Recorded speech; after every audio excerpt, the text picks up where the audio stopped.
Hi there, and welcome back to another edition of Scale Up Radio, the podcast inspired by the entrepreneurial scale up system and designed to make navigating our scale up journeys that little bit easier by learning from each other's experiences. I'm Granger Forson again, and on this episode of the show, I'm joined by Alexandra Golev, founder of SAMexpert. Alexandra shares his journey from starting and scaling SAMexpert, a company that helps enterprise optimize Microsoft licensing costs, navigate audits, and achieving a fair price. He discusses the importance of finding passionate people, having a clear long-term vision, and building strong connections through giving freely without expectation. To ensure you don't miss any inspirational future episodes, do subscribe to Scale Up Radio wherever you like to listen to your podcasts. Also, you can nominate a guest for Scale Up Radio if you know someone with an interesting scale-up story.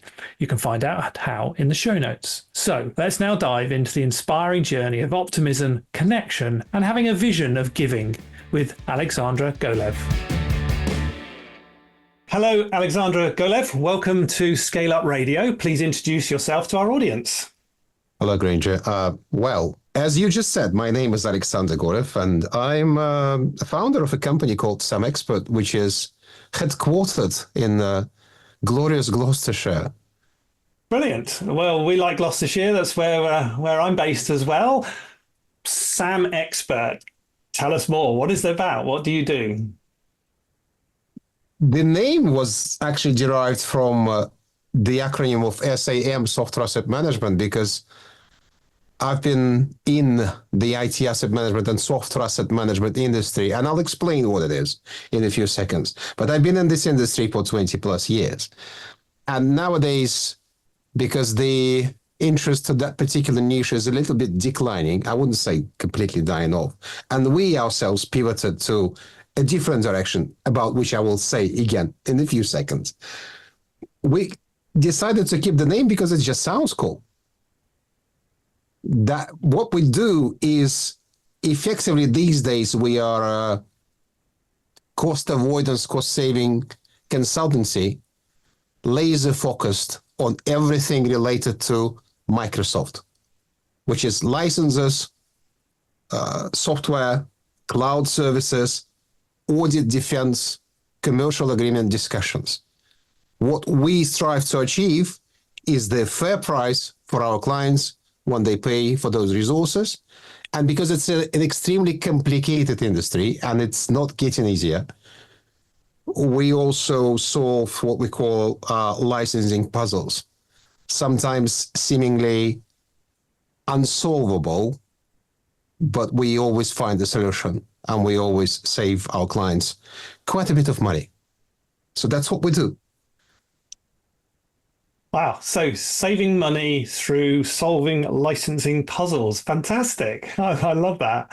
What an interesting an idea and really quite niche, I suppose, in what you've done. So tell us about your typical clients. We have two audiences. We call them target audiences, so two avatars, two typical clients. One is, simply put, an enterprise that spends, say, from £1 million up on Microsoft Cloud and software. Because if you spend less, we can still help, but the return on investment is not that fantastic. And also, Microsoft is becoming more and more aggressive and unwilling to negotiate with smaller businesses. Therefore, our target audience in that sense are large enterprises or large government entities, public sector. And the defining number here is the spend with Microsoft. And the other audience, which is my own special love, we started working with service providers a few years ago, helping hosting and service providers to also solve their Microsoft issues, Microsoft-related issues.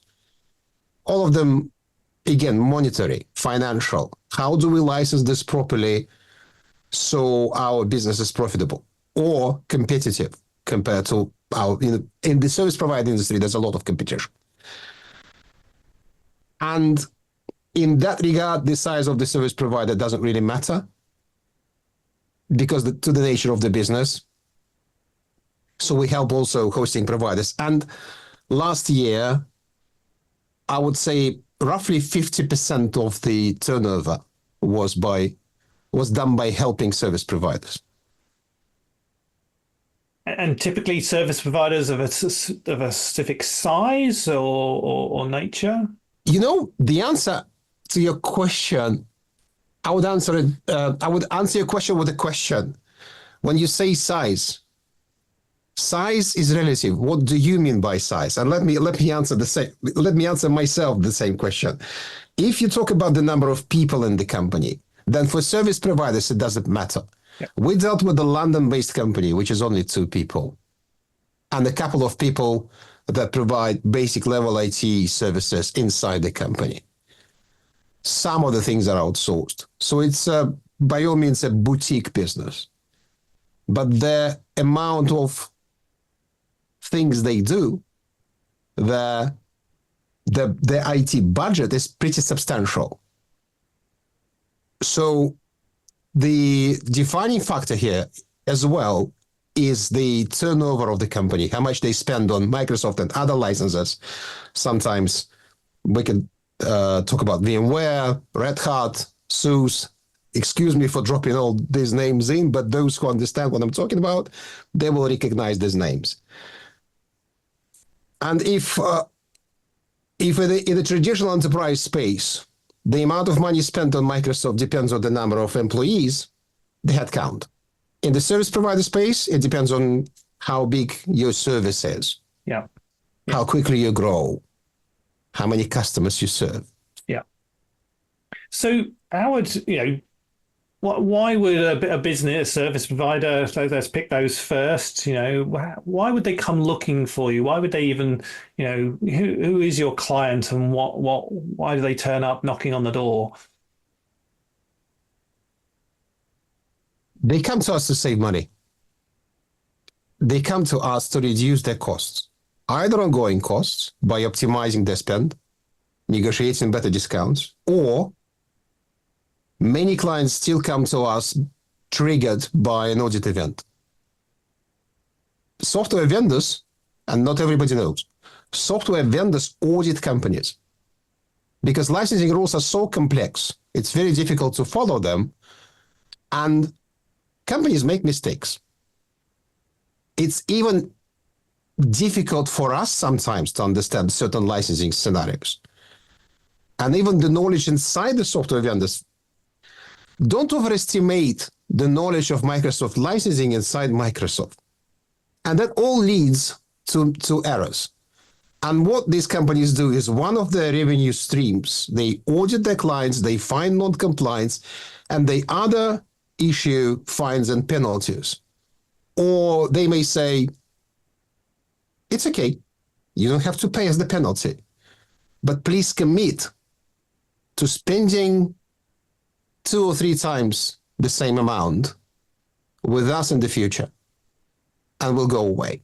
They don't look to kill your business. It's not what they want. They want their revenue. So they will work practically with you to find a resolution that would satisfy both parties. Still, it's not a pleasant event. It's not something that happens every day, and very few people know. And notice that I'm saying people because it doesn't depend on the company. It depends on whether they have an employee in a stakeholder position that has been through an audit like this and knows what to do. Not all of them have that experience. And usually in this case, they start Googling, what do I do in an audit?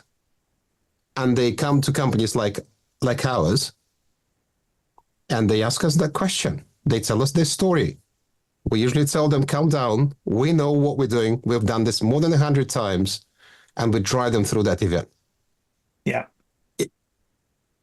It's one of the ways how we acquire new clients, because then it becomes BAU if the service is good. And I'm sorry for bragging, but I have the bragging rights. We've never failed. Well done. Thanks.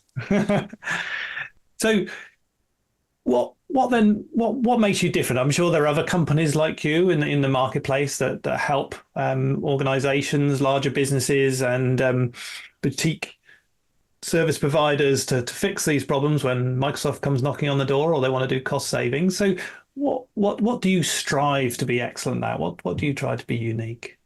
I would echo the words of one of my friends, our business mentor. He said, you know, guys, what really sets you apart from the competition is you really give a damn. We do. We're fanatical about what we do. It's not only about making money. It's not only about helping. It's the satisfaction, the fun of winning against a big vendor, either in a negotiation or in an audit, which ends with a negotiation anyway. This is how you negotiate your final fees. So we like it. We like supporting particular people, not only companies, but also specific stakeholders' agenda, understanding them. And that sets us apart. We try to become friends. We try to become supporters, helpers, trusted advisors. And, well, honestly, we succeed at that. So I think that giving a damn is a big thing. The other one, which I'm not sure you want to keep on your recording, is we are religiously against bullshit.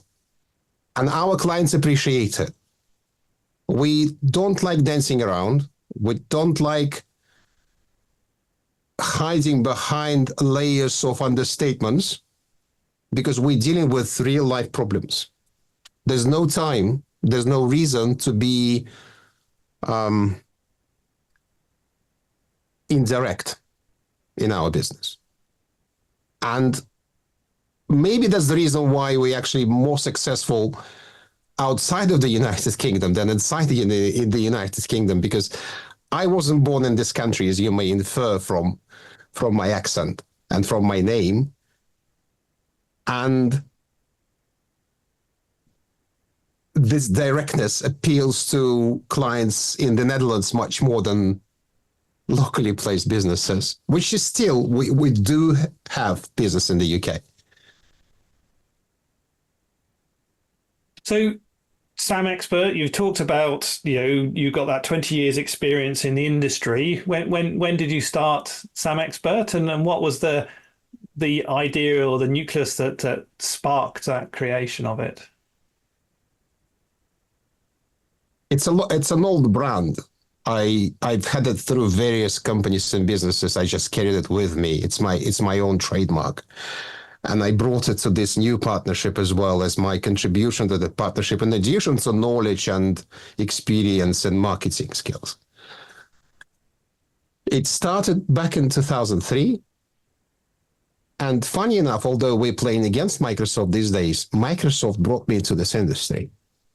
I was sitting in their office, in one of the big international offices, and a friend of mine approached me and said, have you ever heard about software asset management and licensing compliance? And I said, something. And then he spent 45 minutes talking to me, presenting to me the whole idea of software asset management, and I liked it. And since then, we say that in our industry, there's an easy way in, but there's no way out. You stay in the niche forever. And I honestly, the reason I'm still staying in this niche is I'm enjoying it. So I had a business that was based in Moscow, Russia for 12 years, which I then sold. I had a business under the same brand serving European clients, which was in the EU at the same time. Then I moved to the UK for a few years. I had to take a job because being a non-EU citizen, I had to go through 7 gates of hell of getting the UK, all the UK visas, paying for the NHS, applying for indefinite leave to remain, applying for naturalization, going through all the exams, and then getting the passport. And then when that project was finished, I resurrected SAMexpert. And now it's a UK-based company with the old brand, with a long history. And what really helped me to actually go through all this seemingly difficult processes, the brand was already known worldwide. In our niche, though, yeah, you won't see it, and you won't see it on the titles of magazines. But in our niche, and amongst our clients and the industry, we were very well known even in 2009 internationally. So that wasn't a difficult journey. And resurrecting SAMexpert wasn't difficult feat either. Still, as any growing business, and some people may say, sorry, I'll go a bit on a tangent. Some people may say starting a new company based on the previous experiences is easy. It's still the same process. You go through exactly the same steps. Yes, you have the knowledge, but the problems don't disappear. Interesting. Yes. Yeah, you've got to go through the first levels. We call it the scale-up journey. You've got to transition through each one of those valleys of death, and as you grow and develop, you may go through it faster with experience, but you've still got to go through it. Yeah, very, very, yeah, absolutely. I totally agree with that. So, what size are you now? How big? How many employees? Or well, technically, we only have 3 employees, but we have about 10 plus people working for us altogether. We rely heavily, if we count every contractor we use on a project basis, that will probably go up to 30 people. But the core team is about 10 people. Most of them in the UK. We have people in the EU, various European countries. We have American presence, because we have to deal with American customers, and you need to build proper rapport. And if you don't know anything about the local baseball teams or American football, it becomes a difficult task.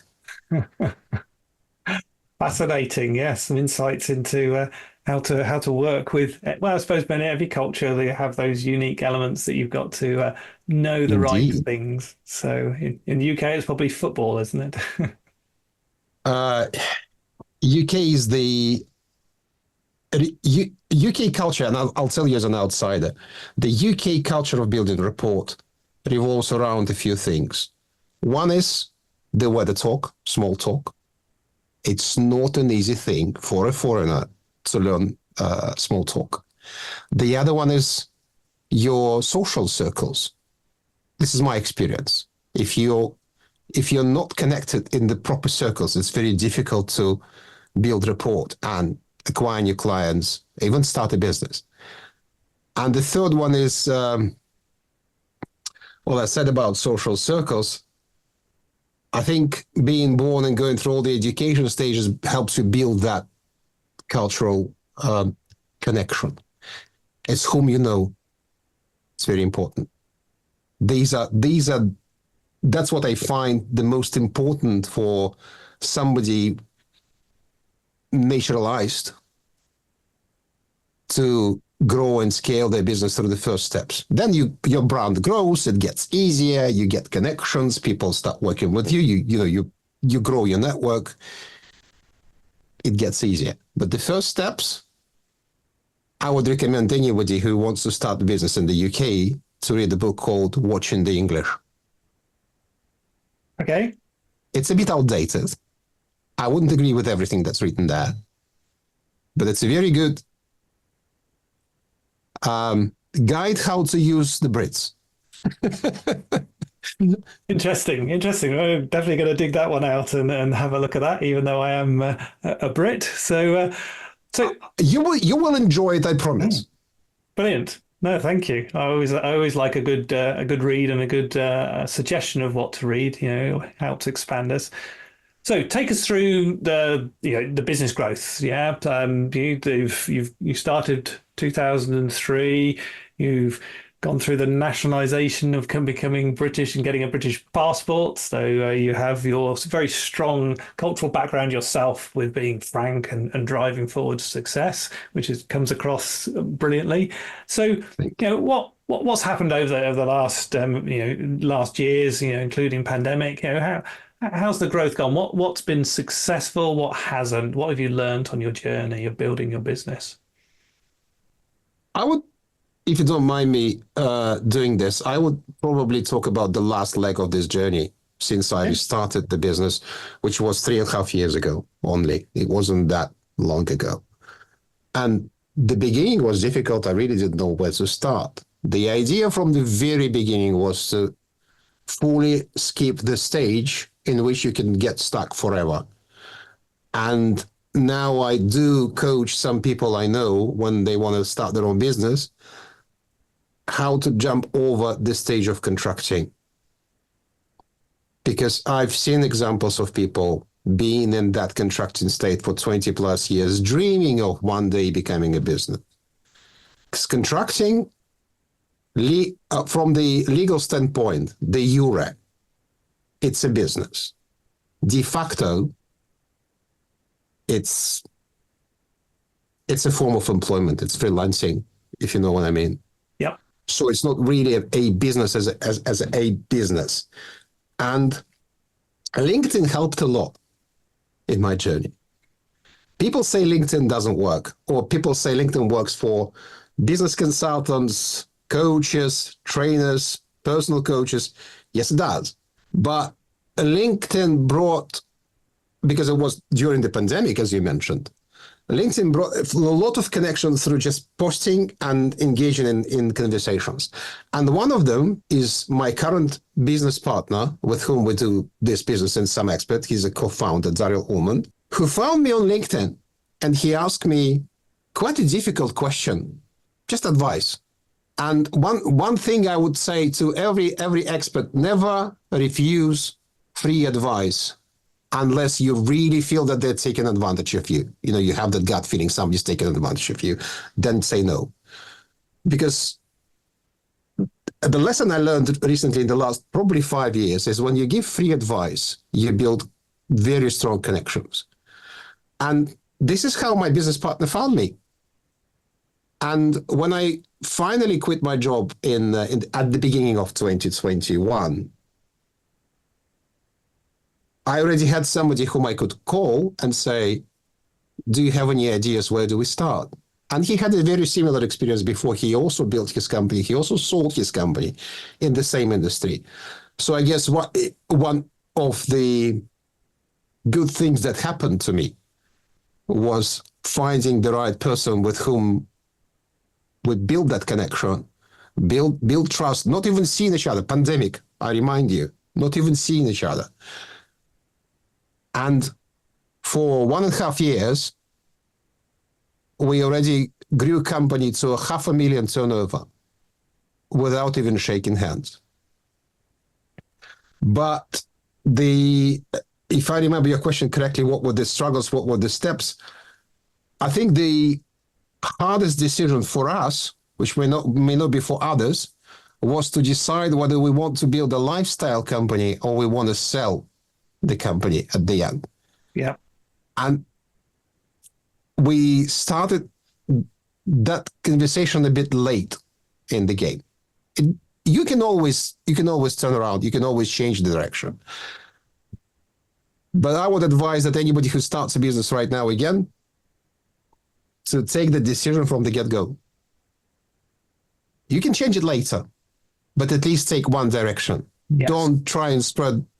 We may build a company for ourselves, but maybe one day we'll sell. If somebody comes and offers us money, it doesn't work this way.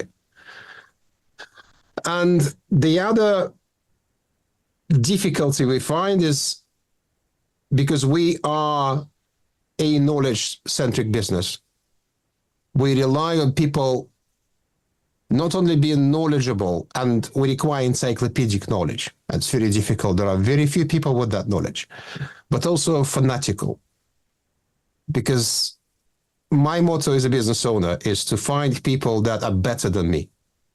Surround myself not with people who are worse and then use them as pawns on the chessboard. No, I want people to elevate me as the boss, to bring new ideas, to show enthusiasm. I would never expect them to be as enthusiastic as myself. Don't take me wrong. People get their salaries. They have their own agendas. Yep. They're not me. I'm the owner. I'm the only one who's interested in driving the business, but they may be fanatical about other things. If you find a data analyst, that's my motto again. I'm not saying that's like an overarching advice. Find a data analyst that is fanatical about data analysis. He just loves the things he does. Magic will start happening. but it's still a struggle. Finding the right people is very, very difficult. So you found some of them so far. I mean, you've got 10 people that you work with to, to call your team. You've said they're difficult, but your business has expanded and grown. How have you gone about finding those people? Because that's always the big question from lots of business owners, finding people. How do you do it? So how have you done it? Obviously, there are specialized recruiters, but at the moment, we don't go to them. I know them all. We find people through networking. We ask around. A reputation in our business is everything. Reliability is everything. We have to vet people, each one who comes to us. We just can't rely on some randomly chosen people, except for maybe, even for external services though, you think about marketing. If you give somebody access to your YouTube channel, you have to trust that person because they can just steal it or sell it or make a mistake. It's very easy to actually steal somebody's social media. There are hacks that even kids can do if you're not vigilant, if you're not careful. So we find people through, because we're small, we're not huge. Yeah. Through vetting. I would say research who are the best recruiters in your area. Don't just go with every recruiter who is in your inbox, sends you spam. No. Ask around. Ask your competition. Be friendly with your competition. Ask your competition. Ask them whom they use. For example, for us in the UK, there are only 2 people that I would trust finding the right employee. Maybe 3, but they work for 2 companies anyway. Yeah. Interesting. I mean, am I making sense? I'm sorry, Granger. This is great. This is great. No, it's super. I just want to go back to the previous thinking that you talked about. It's important to have an end game in mind when you're creating your business from the beginning. And you've talked about that. Why do you think that is so important for a small business during the startup phase? And you talked about, overcoming that initial contraction, which will happen naturally at some point within the business. What is it about having that end game and being clear? Yes, you can change it. It's so important. Why has it helped you so much? It focuses you. It puts the right focus because, for example, if I built in our industry, if I built a pure lifestyle business, I would model it based on legal partnerships. It's one thing. You just create a pool of brain power and solve problems. When you want to sell a company in our industry, you have to start thinking about completely different things. You have to look at how your revenue is formed, what is the percentage of managed services, which you can probably not take that much care of when you have a lifestyle business. You need to build your own IP, otherwise it's not sellable. No VC, no buyer will invest in a company that has no IP and no recurring revenue. And this is a very simple, I'm giving you a very simple example why you need to focus. And when you have that focus in mind, then you start from the get-go, putting the foundational blocks for maybe not from the day one, but in 3 years' time, I want to have this application for this particular reason. This application that will do this, and this is how it's going to be interesting not only to my clients, but also to investors. I've known businesses that would build IP, in quotes. I know it's an audio, but I'm showing quotes with my fingers. You are indeed. Which would be all smoke and mirrors for the purpose of being more attractive to potential investors. There'll be lots of people behind it. It's not really fully automated, but why not? Because one day it may become a proper application and proper service that will be fully automated, but you need to start somewhere. Or if you're building a lifestyle business, you may realize that that is a hurdle actually for you. You don't need an application. Your business can fly without it. Yeah. And then you focus your attention on different things, and you even build remember I just said about a legal partnership. You even build the whole company, and the way you hire people, you may even think about hiring associates, associate partners, building something like, if I give a very well-known example, Deloitte is a partnership still with thousands of partners, but it's a partnership company. Yep. It is important. You can change, as we're doing right now. You can change that direction. You can refocus yourself, but it does feel sometimes like we've lost a couple of years. I wouldn't categorically say we have. Yeah. But we could have done better. No, that's fascinating, and it's totally true what you're talking about. And where you want to go is how you design the business as you go along. If you don't have a direction, then it'll just happen, and you'll turn around one day and go, "Oh, what am I going to do next? Where am I going? How am I going to? What's going on?" And suddenly you've got all that staff around you without any reason to exist of what's happening next. You feel the pressure as the business owner to own it all and manage it all and do it all. Where actually, if you have a very clear end goal, you can design and build and construct as you're going along. So, yeah. What you've talked about is many of the conversations I have with some of my clients when we get to those points. So I'm just a few more sort of interesting questions to sort of tease out. Team culture. You have a very strong, direct mannerism, which is excellent. I love it. That comes from your background. Anything else? How have you developed the culture in your business as you have grown and taken on people and also taken on associates to help you? We're so multicultural. We adjust to each other. We don't build a single culture. We're very open, very, very agile. We have German people working with us, associate partners, which are very German. We have a British non-exec, which we don't advertise. And he is, in that book that I just recommended you, Watching the English, yeah, the author says that there's no other culture where there's an equivalent for the word Englishness. So he is, on the scale of 1 to 100, he is 100% English. And many international associates and employees of our business, they had to learn how to work with him and understand what he means. It's not easy. Yeah.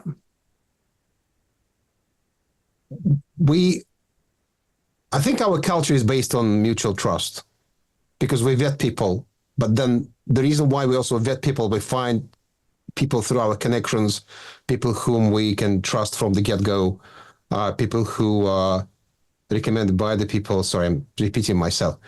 Is then to have a company where there's no micromanagement of each other. I don't like micromanagement. I am a control freak and I'm dealing with it. I don't like micromanagement. It cripples you. It does. It really does. Yeah. And building that mutual trust, in my business partner and I, we call it trusted ownership. Yeah. You've got a task, you've got a role to do in the business. Get on with it. If you want to talk about it between each other, we do, but you need to deliver. It's trusted ownership, for doing that. And I think that's a very important aspect, even when you want to know all the fine detail yourself, because you maybe did it yourself 6 months before for doing that. So brilliant. Well, let's just have a general question about the industry. Okay. So the industry you work in, if I could give you a magic wand, what one thing would you wave that magic wand over and change? It's a difficult question because, as I told you, we don't like unfairness. I would put it in a simple, more polite form. And there's a lot of unfairness in licensing. On one hand, I really wanted to change and I wanted to improve. I know it's not going to happen, but we're still trying to drive that fairness and promote it. On the other hand, I have to admit that one of the reasons we are in business and earning our money is because that unfairness and that complexity exists. And the more complex it is, the better it is for us. Still, I don't like cowboys. I don't like people taking advantage of other people based on lies, untruthful statements, or knowing that the subject is so complicated that they can say anything and present it in any form, and people have no other option than to trust it and pay the money that otherwise they wouldn't have paid. Right. So at least I know that we are helping our clients to get through it, because inevitably, when you work with a company like ours, you inevitably learn. Knowledge sharing happens naturally. It's not just a line in the contract. It just happens so, because otherwise it just doesn't work. So in our software licensing and around software licensing industry, I think that's the biggest problem, is that it's too complicated, too unfair, too aggressive sometimes. And it's all about the revenue. Everything else is secondary, if not tertiary. Brilliant. Well, Alexander, we'll meet up in 5 years' time and have a coffee face to face rather than over Zoom, and we'll have a discussion about the last 5 years. What's going to happen both professionally and personally for you for the 5 years to be successful? I'm going to live in a bigger house and fly an airplane, my own. No, I'm serious. 3 days ago, I didn't have this in my mind. It's something that just occurred to me that now I have this dream. But with the company, I think I wouldn't want to sell it yet. I wanted to grow more. I want to have real fun growing this business without being sold midway to success. We're not Instagram. We're not WhatsApp. We're not going to become $1 billion company. Well, I'm saying so. Anything may happen, but I don't think that we will become like $1 trillion company in overnight. So it's going to be a long, slow journey. But what I want to be in 5 years is a bigger business, more well-known, bigger brand. We're a good brand in the industry, probably one of the most well-known brands, although we're a small company. But I can even give the numbers that I have in my head. 20 million turnover, 100 people, real officers in the UK and the United States and in the EU, maybe in the Middle East. I'm not sure about that, though. And in terms of services, I think will be 80% what's called FinOps, cloud cost management. We call it cloud economics.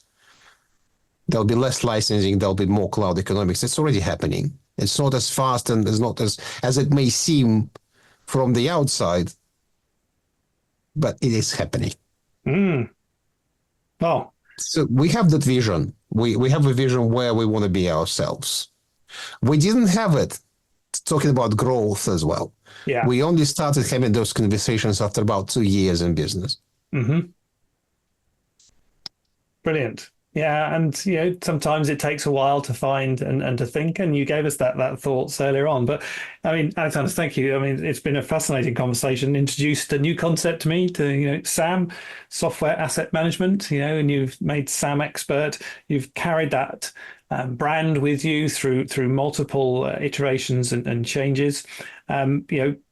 What's come across so much is your attention to detail and a passion to getting things right, and to fight for the smaller business, as in compared to Microsoft, smaller business. Now, £1 million plus turnover businesses and service providers are not necessarily always small, but fighting that big fight of getting it right, getting rid of all that bullshit, as you called it. Yeah, absolutely. Let's get rid of that stuff. Let's make it really, really, simple and better for people. But we'll always have that because of the huge complexity on that. But that passion that you've brought to building a business, finding the right people, to be able to doing that. And I love your expression of, which is people have got to be better than you to be able to do that. And you didn't mean better as in they're better than you personally, but actually they bring a real passion for the specific job that they're doing, that they are an expert beyond anything that you can do or understand. And that was, I love that real thinking around that. And how you are developing that plan now of where you want to go, where you want to achieve, and you need that because you need that North Star to be able to drive a business no matter where you are on that structure. Otherwise, you just drift through that. So yeah, it's been a fantastic conversation. Thank you so much for your time today. If I may, we'll just finish off with our quick fire question round. Okay. So if you would go back to your younger self, what advice would you give yourself?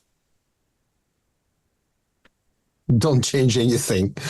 You can't imagine how fascinating my life journey was from about 5 years old, and that so many things happened. Probably thinking about that, I would tell myself, budget the F's you're giving. It's very important not to be distracted by outside opinion or something happening or somebody said something. You may overthinking how you look, how you talk, overthinking your accent, overthinking other things. Pay attention, but don't overthink. I think that would be the biggest advice that I would have given to myself, because I only learned that wisdom when I crossed 50 years old. I'm 53 right now. So it's only been 3 years since I understood that immense piece of wisdom, I would say it this way. And the other thing, I think I learned it pretty early anyway, but I would probably say, don't be afraid of change. Don't be afraid of failing. You will always find a way to get back on top. Brilliant. Fantastic. This is how this is, unfortunately, we learn it along the way. We do. Absolutely. Not when we're young. Yes. So books, any books you recommend? I mean, you've already given us one already. I mean, I love marketing. So my favorite author is Gary Vaynerchuk. Mm-hmm. I'm 30% through his new book right now, and I'm enjoying it immensely, because his previous books were about culture, even about social media, but they were very wishy-washy. This one is an academic textbook of how to use modern social media. I've never seen anything like this before, and this is one of the most enjoyable reads of. I don't read much. I pick my battles. The other one is the classics of marketing, Seth Godin. What is marketing? Really, just if you're new to this, if you're trying to understand it, I think it's evergreen what he says in that book. It's not a particular day-to-day knowledge. The examples he brings up may be outdated, but the word is immutable. These are the immutable laws of marketing, which, I think everybody who is enjoying or has to, for some reason, maybe not even enjoying, do their own marketing. Yeah. I would recommend them looking at those two particular books these days. Do you have the title of the latest Gary Vaynerchuk book? Day Trading Attention. It's over there. It's amazing. Any podcasts you recommend? Do you like listening to? Yes, but not podcasts, but YouTube channels. It depends. They're not necessarily business oriented. So obviously I watch Gary Vee on every platform, but there are a few very interesting podcasts in the UK. One of them is a fantastic guy, Damien. His channel is called Damien Talks Money, where he explained the difficult financial concepts to every layman. And even if you're a business owner without a huge financial background, it does help focus on understand certain things, how money works. He is, though, English, but he is very clear and direct. Good. Onto your mobile phone, any apps that make a difference for you? Yes, YNAB, you need a budget. regardless, run your family as a business. Waze as a GPS navigation. No particular. I watch the stocks, obviously, so various financial apps, but there are hundreds of them. I can't really pick any particular app. I just use them all. Brilliant. My favorite question of all, who's had the most influence on you as a business leader? That would be my unfortunately late business mentor back in Russia very many years ago. I copied a lot of his principles, his approach to culture, to treating people fair. He passed away too early. I wish I could learn more. There's no particular person otherwise, no unknown name that I will call as my role model. I don't think so. Thank you. Your most successful marketing tactic or lead gen? Knowledge sharing.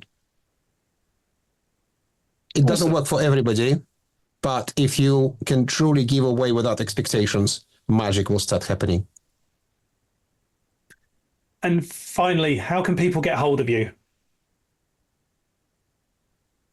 Well, the website is SAMexpert.com, SAMexpert.com. Thank you for that question. But also, I think if you really want to get to know what we stand for and what we share, we have a YouTube channel, which is called SAMexpert TV.